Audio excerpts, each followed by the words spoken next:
সৌম্য সরকার আমরা দেখেছি যে কোনো ফায়দা কিন্তু হচ্ছে না। তো লাস্ট ৪ টা ইনিংস এর মধ্যে ৩ টা 0, তারপরে হয়তোবা হাতুড়া সিং এর অটোমেটিক চয়েস সেই হবে। ৪ টা পেস বোলার যাব, সৌম্য সরকারকে রেস্ট দিয়ে শান্তকে ওপেনিং এ নিয়ে আসবো।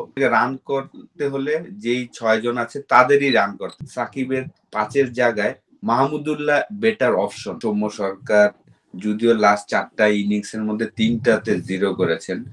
শ্রীলঙ্কার সাথে 0 করেছেন, প্র্যাকটিস ম্যাচে ইন্ডিয়ার সাথে 0 করেছেন, আমেরিকার সাথে যে ২টা ম্যাচ খেলেছেন, লাস্ট ২টা ম্যাচ, লাস্ট ম্যাচটা 43 নট আউট ছিল, কিন্তু সেকেন্ড ম্যাচে কিন্তু আবার 0 করেছিলেন। তো লাস্ট ৪ টা ইনিংস এর মধ্যে ৩ টা 0, তারপরে হয়তোবা হাতুড়া সিং এর অটোমেটিক চয়েস সেই হবে ওপেনার হিসাবে।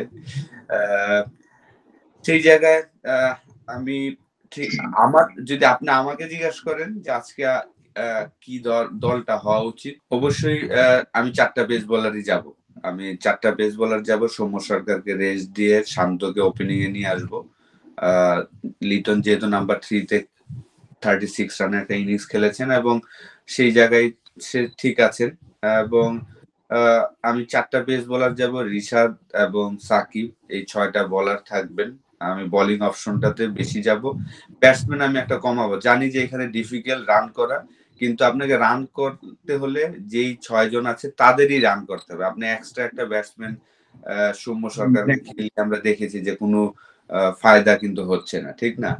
তো সেই জায়গায় আমি শান্তকে একটু দায়িত্ব নিতে হবে, সাহসী ডিসিশন নিতে হবে শান্তকে, যে না আমি ৪ রে না যেয়ে আমি ওপেনিং এ আসবো। ওপেনিং এ এসে আমি চেষ্টা করব ডিফিকাল্ট উইকেট, এখানে আমি বল টু বল রান না হলো আমি ৯০ স্ট্রাইক রেটে হলেও আমি যেন 60 বল খেলি। তার দায়িত্ব এটা থাকবে অ্যাজ এ ক্যাপ্টেন, লিডার। সে তার গাটসটা দেখাতে হবে যে না আমি নতুন বলে যে, যদিও সাউথ আফ্রিকার বোলিং অ্যাটাকটা খুবই দুর্দান্ত, বিশেষ করে পেস বোলিং দুর্দান্ত, পেস বোলিং অ্যাটাক। তো সেই জায়গায় একটা চেঞ্জ, শরীফুল ইন আমার চোখে লাস্ট ম্যাচে, যেহেতু শরীফুল ফিট এবং এই উইকেট ডিমান্ড করে পেস বোলার। অনেকে হয়তোবা ভাববে যে সৌম্য সরকারকে দিয়ে ২-৩ ওভার করানো যেতে পারে এবং সে টপ অর্ডার ব্যাটিং করলো। সেইটা না করে আমার মনে হয় যে জেনুইন বোলার, কারণ তানজিম সাকিব ব্যাটিং করতে পারে, তাকে দিয়ে আমরা আশা করতে পারি ১০-১২ রান যদি প্রয়োজন হয় সেটা।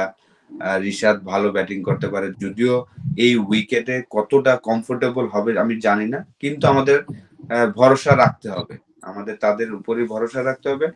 তো লাস্ট ম্যাচ থেকে হয়তোবা একটা চেঞ্জ, সৌম্য সরকারের জায়গায় শরীফুল, শান্ত ওপেনিং এ চলে আসবে এবং ব্যাটিং অর্ডার যে তহিদ হৃদয় হয়তোবা ৪ এ চলে আসবেন।